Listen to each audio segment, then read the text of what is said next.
Hola, ¿qué tal, queridos amigos? Bienvenidos a un nuevo episodio de Vladimir y Punto. Vamos a conversar con Vicente Díaz, ex rector del Consejo Nacional Electoral, es nuestro invitado del día de hoy. ¿Cómo estás, Vicente? ¿Cómo te va? ¿Cómo están las cosas?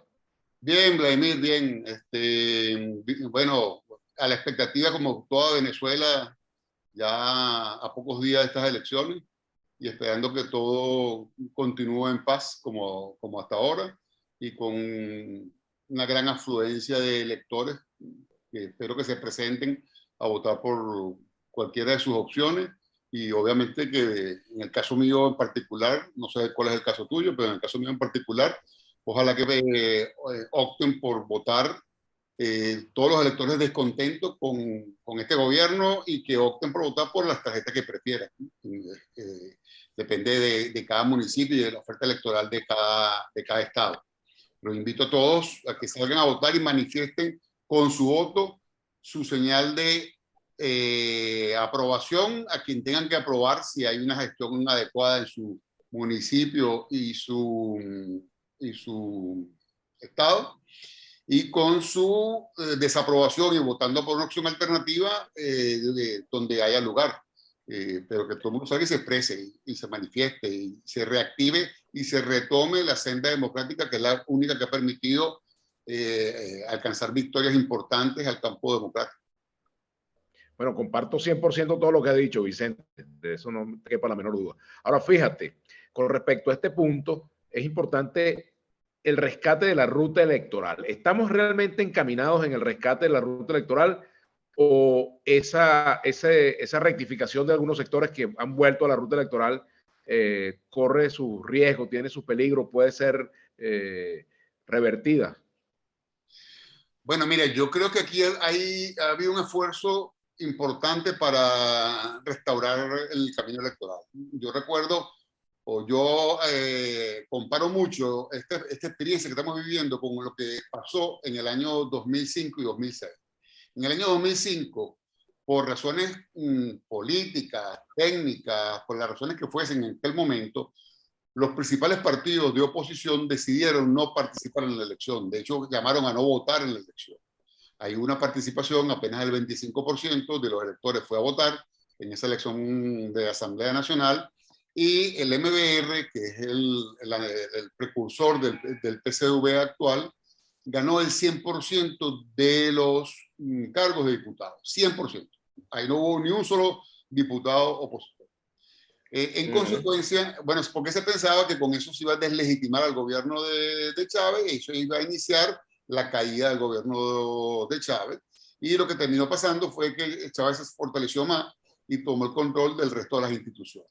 Y dentro de ese control del resto de las instituciones, toma una decisión y es que decide que quiere que el resto o que la oposición reinicie o se reincorpore el camino electoral, y dice, bueno, ya que es el CNE lo que está obstaculizando el camino electoral que estaba encabezado en esa época por Jorge Rodríguez, entonces yo voy a pedir a la Asamblea que los reemplace a todos. Y efectivamente reemplazó a los 5 rectores y a los suplentes, y designó en abril del 2006 esa asamblea, que por cierto la oposición declaraba que era ilegítima porque no había participado, porque la elección había sido fraudulenta y todo esto. Lo cierto es que esa asamblea eligió a esos 5 rectores mediante un proceso de acuerdo, no en la asamblea, porque en la asamblea no se podía llegar a acuerdo con nadie porque era todo del PSUV, pero sí en conversaciones paralelas entre fuerzas políticas y partidos políticos de oposición y partidos políticos del gobierno, y llegaron a construir consenso alrededor de 5 nombres, entre los cuales estuvo el mío, y me incorporé como representante de la oposición dentro de ese Consejo Nacional Electoral en una relación, una proporción de 4-1. ¿No? Bueno, ese Ahora, sería... ¿Ah? fíjate, Vicente, a propósito de eso, podríamos decir que la abstención no ha servido para deslegitimar al gobierno, ni al gobierno de Chávez ni al gobierno de Maduro.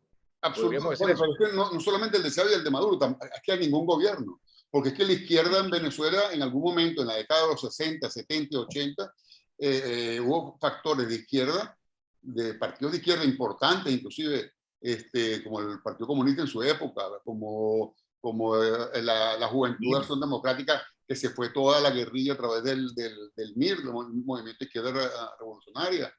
Y posteriormente, después de esa época, el propio Chávez, cuando sale de la cárcel, también llama atención. Han llamado atención en diferentes momentos de la historia política venezolana.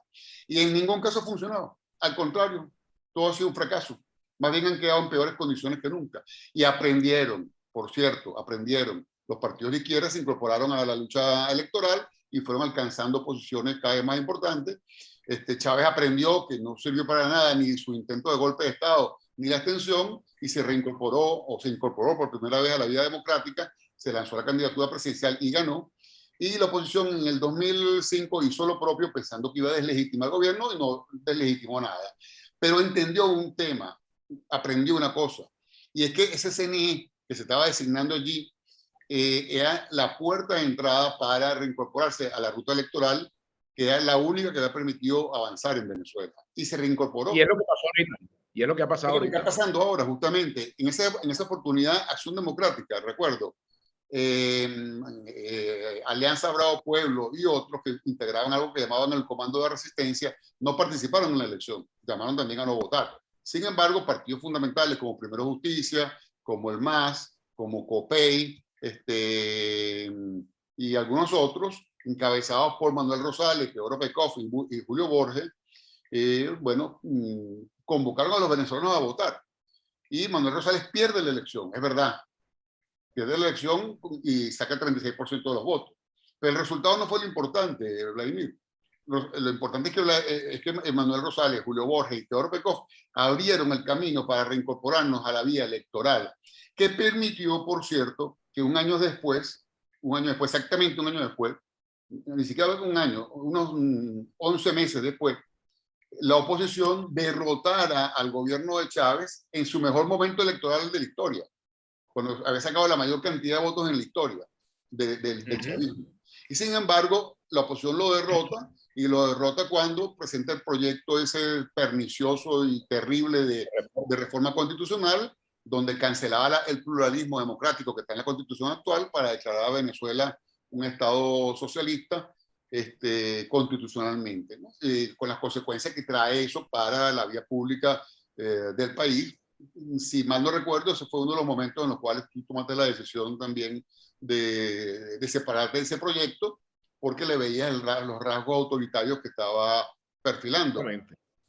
Pero lo cierto es que esa decisión de la oposición de no importarle cómo se designaba el Consejo Nacional Electoral y usarlo para participar en las elecciones, al año siguiente también se incorpora en Acción Democrática, también se incorpora Alianza Bravo Pueblo y lo que llamaban el Comando de Resistencia, se hace un solo bloque por el no, y esa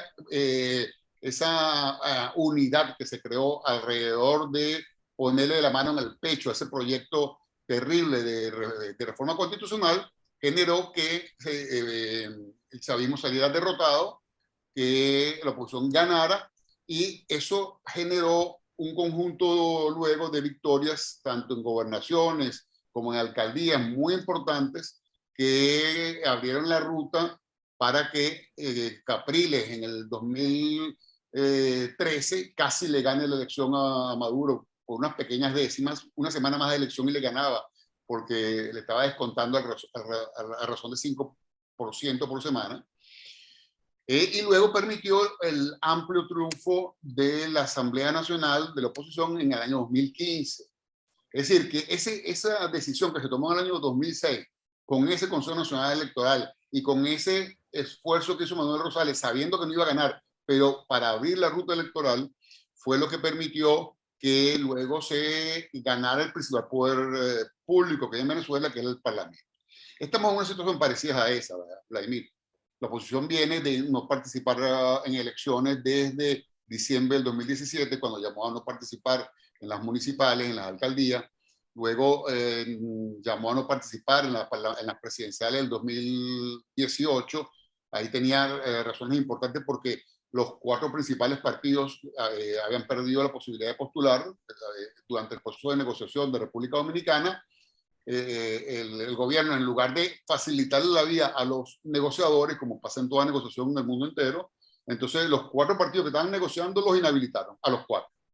Entonces, la oposición mayoritaria decide no participar en esa elección y a raíz de eso no participa en ninguna elección sucesiva, incluyendo la parlamentaria del año pasado. Ahora, el Parlamento actual designa un nuevo Consejo Nacional Electoral, resultados, al igual que en el 2006, de conversaciones fuera de Cámara entre factores de oposición y factores del gobierno que fueron estudiando los mecanismos desde el año pasado para ir reconstituyendo la vía constitucional de Venezuela, que derivó en los indultos del año pasado, en la eliminación de la constituyente, en la convocatoria a la misión de observación electoral de la Unión Europea, de la ONU, del Centro Carter, de la eliminación de los puntos rojos, de la designación del Consejo Nacional Electoral más equilibrado que hemos tenido en los últimos 20 años. No estoy diciendo que sea el Consejo Nacional Electoral perfecto, pero es mucho mejor que el que hemos tenido durante 20 años. El compromiso ya anunciado formal y oficialmente de no seguir con esa maniobra de desconocimiento electoral de que cuando alguien ganaba una gobernación, una alcaldía diferente al PSUV, entonces le nombraban un protector. Está por verse si va a ocurrir o no. Está por verse, Vicente. Bueno, hay un compromiso nacional e internacional del gobierno de Maduro a que esa figura está enterrada y que es un capítulo pasado. Eso, yo espero que el gobierno nacional cumpla con eso. Eso está por verse, como tú bien dices. Si no lo cumple, habrá que dar la pelea contra esa figura en su momento. Pero en este momento partamos de que las cosas que se han ido acordando han ido sucediendo, ¿no? Se produjeron los indultos que se tenían que producir, Requesens lo enviaron a su casa en arresto domiciliario y esperando que, bueno, que salga libre cuando efectivamente el gobierno esté claro, o el sistema judicial, de que él no participó en ningún atentado de ninguna naturaleza. Las misiones de observación efectivamente fueron convocadas. Hubo unos impases iniciales que se fueron solventando porque hubo la buena disposición tanto de la Unión Europea como de la Cancillería de Venezuela y del Consejo Nacional Electoral para que se solventaran. Es decir, que han habido avances. Se regresó la tarjeta de la MUD, que recordemos que en el año 2016 había sido no solamente inhabilitada, sino perseguida judicialmente. Toda su directiva a juicio. Por cierto, Vicente, que la tarjeta de la MUD realmente no sirvió para unir a la oposición, sirvió para reflejar precisamente que hay una división opositora, y los conflictos que vimos en Miranda reflejan precisamente lo difícil que ha sido para la oposición concentrarse en una sola opción frente al gobierno. Bueno, pero es que fíjate una cosa, ¿no? Hay que pelear por condiciones electorales y lo que hay que haya mejores condiciones electorales. Pero la principal condición electoral es subjetiva, no es objetiva. Está en la mente de los partidos, de los dirigentes y de los electores. Tú puedes crear las mejores condiciones electorales posibles, pero si el elector dice que no quiere votar porque, bueno, no quiere votar porque cree que votaré legitimará a Maduro, es que entonces Maduro se va a quedar de ahí para siempre, es que entonces si se vota, entonces no se va a producir el famoso golpe de Estado que algunos esperan que se produzca desde hace 22 años, o que vaya a venir una invasión gringa, por supuesto absolutamente indeseable, pero también absolutamente imposible. Hay gente de un espíritu un poco extraño, que prefiere que el país vaya a la guerra y que se hunda el barco con tal de cambiar el capitán del barco. Yo creo que sí se puede cambiar el capitán del barco, porque hay un pasaje del barco, hay unos pasajeros del barco que no quieren ese capitán, y hay una tripulación del barco que tampoco quiere ese capitán. Entonces hay buenas probabilidades de ir cambiando el capitán, pero no a costa de hundir el barco. Pero cierto, Vicente, que en las encuestas que han circulado, la gente está muy descontenta con el capitán del barco, pero también está muy descontenta con los capitanes de la oposición que no han sabido trazar una estrategia exitosa. Bueno, pero Vladimir, la realidad es que este país ha padecido tanto durante tanto tiempo, que el que todavía haya líderes que tengan algo de respaldo, más bien es sorprendente. Más bien es sorprendente porque este país ya ha pasado trabajo, mucho trabajo. Todavía para que la gente tenga, le dé un switch en su casa y tenga luz, bueno, eso es casi sorpresivo. Para que abra un grifo y tenga agua, eso es casi un milagro. Para que tenga acceso al sistema de salud, o que salga de su casa y no lo atraquen, o que salga y consiga un carrito por puesto, un autobusete. Eso es una pelea cotidiana. Lo normal en el resto del mundo, en Venezuela, es una lucha diaria. Eso genera, por supuesto, un descontento con el jefe político del país, que es Nicolás Maduro, indudablemente, porque es el presidente que está ejerciendo desde Miraflores, pero también hay un descontento con quienes no lo han logrado sacar del cargo, porque dicen, bueno, pero entonces ustedes ofrecieron un cese de usurpación, un gobierno de transición y unas elecciones libres, y prácticamente ofrecieron que eso se iba a producir en días, ¿no? Yo recuerdo que inclusive el 23 de febrero, cuando iba a pasar unos camiones de ayuda humanitaria, había hasta presidentes de otros países en la frontera, claro, pensando que, claro, bueno, que esto estaba resuelto, que Maduro salía en cosas de horas y se venían para acá a celebrarlo y todo eso. A partir de un diagnóstico equivocado de la realidad, aplicaban un tratamiento equivocado de la realidad, y eso ha generado los niveles de descontento que hay, por supuesto. Por cierto, tradicionalmente a eso, Vladimir, y me gustaría que me des un segundo para decir esto. Sí, adelante. La realidad es que el 80% del país está descontento. Está descontento con la gestión de Nicolás Maduro, y no es para menos, no es para menos. Pero el problema es que para que ese descontento se traduzca efectivamente en cambio político en las regiones, en los municipios y posteriormente en el país nacional, tiene que haber un proyecto político, una estrategia política, una dirección política y una visión de la política que unifique el descontento. Y como tú bien decías, el problema es que el voto del descontento está disperso, porque hay unos que están llamando a no votar, hay otros que están llamando a votar, pero por unas tarjetas sí y por otras no. Hay otros que están llamando a votar por unas opciones nuevas que parecen viejas. Pero el descontento, el voto del descontento, que es el de la mayoría, ese voto está disperso. ¿Disperso en dónde? Uno, en su casa, que se van a quedar en su casa porque no van a querer votar porque, pues bueno, eso sería legitimar Maduro y todo el cuento de siempre, falso de toda falsedad, pero bueno, se creyeron ese cuento y seguirán en eso. Y otros que sí han entendido que ese no es el camino, que no funciona, que no ha dado ningún resultado y no lo dará, y que el único camino es el electoral, y recuperar las dos palabras claves de la democracia, que son negociar y votar, porque las dos fueron convertidas en groserías y malas palabras. Bueno, a esos ciudadanos que van a votar también se encuentran con que, bueno, hay mucha oferta electoral diferente. En lugar de haber una sola oferta electoral que aglutine todo el descontento, hay, bueno, muchas ofertas electorales que están compitiendo entre sí. Entonces, eso obviamente crea ciertas condiciones favorables a que quien tenga una minoría, pero unificada alrededor de candidaturas unitarias, tenga mayor posibilidad de llevarse cargos importantes que quien tiene el respaldo de la mayoría, pero dispersa en un montón de candidaturas. Entonces, efectivamente, mira, la tarjeta MUD yo aspiraba, y no solamente aspiraba, sino que trabajé por eso, para que efectivamente pudiese ser la tarjeta paraguas que aglutinara a todo el país descontento, con independencia de las diferencias particulares.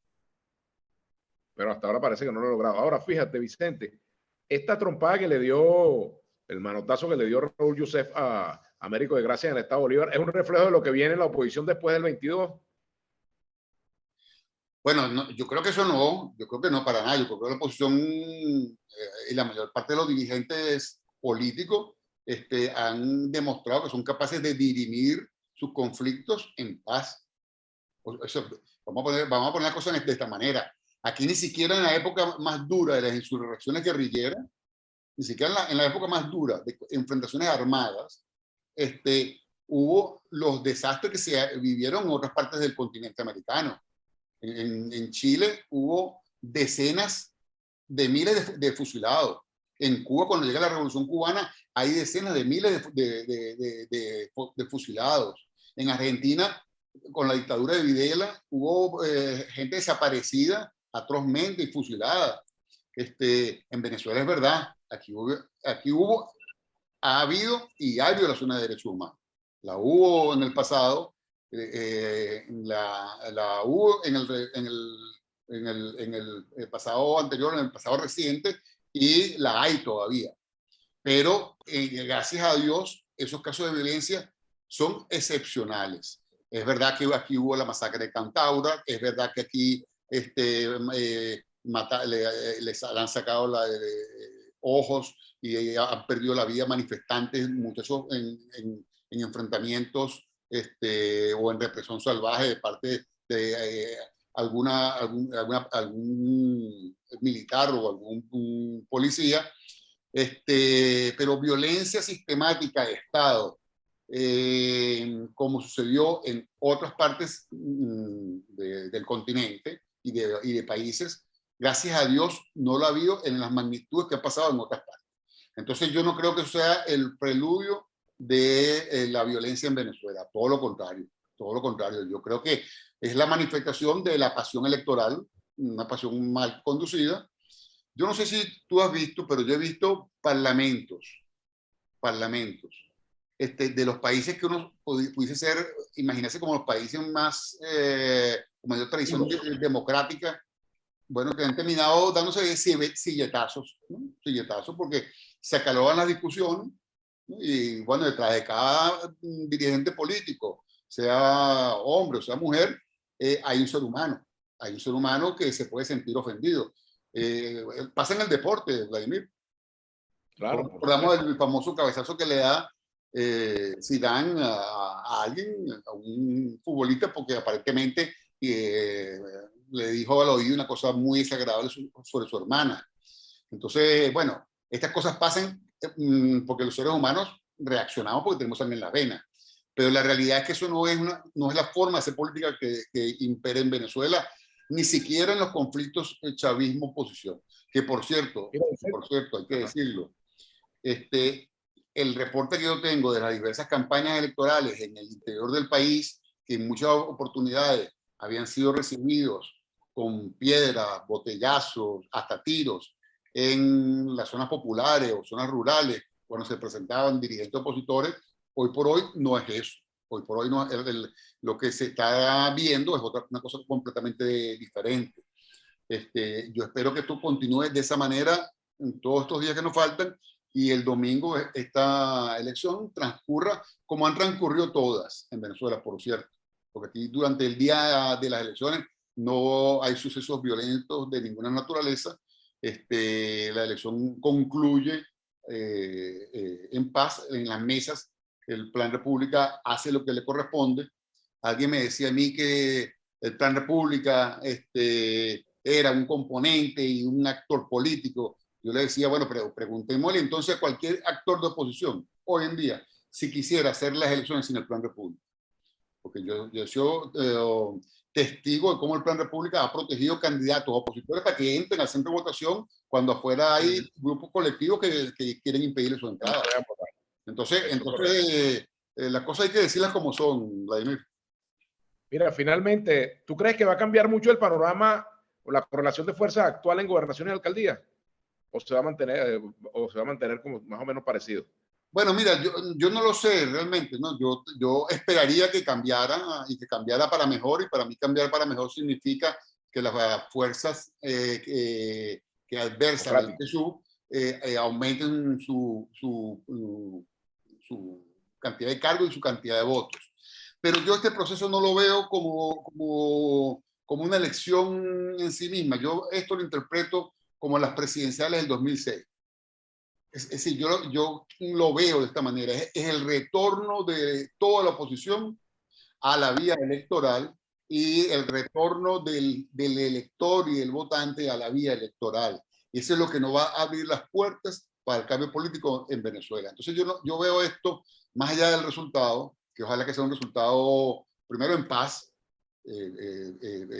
cívico, y en segundo lugar, bueno, que el voto popular exprese el nivel de descontento que tiene el país. Si eso se traduce en cargos o no, eso es otra cosa porque tiene que ver con lo que han hecho los partidos. Pero yo lo veo y lo evalúo sobre todo como el inicio de la recuperación de los espacios democráticos y de la ruta democrática y de la ruta electoral, que es la única forma posible de generar cambios políticos, no solamente en Venezuela, sino en el mundo. Sino en el mundo. Así salió Pinochet del poder, así cayó en las dictaduras del Cono Sur, así cayó el gobierno de las Fuerzas Armadas en Venezuela, que sacan a Marco Pérez Jiménez, pero dejan a quien era su ministro de la Defensa, y es mediante elecciones que se retorna a la democracia, y es lo que ha pasado en Venezuela siempre, y es lo que ha pasado en el mundo entero siempre. Solamente 2 o 3 casos han habido en el mundo mediante el cual se ha logrado un cambio de gobierno por la vía insurreccional, y todos ellos a costa de cruentas, muy cruentas guerras civiles, cosa que los venezolanos ni estamos preparados ni queremos y más bien detestamos. Muchas gracias, Vicente, por acompañarnos en Vladimir y Punto. Hasta aquí Bueno, este gracias a episodio por el ti, día de hoy. Vladimir, y bueno, seguimos comunicándonos. Seguro. Nos vemos el domingo. Nos vemos. Bien.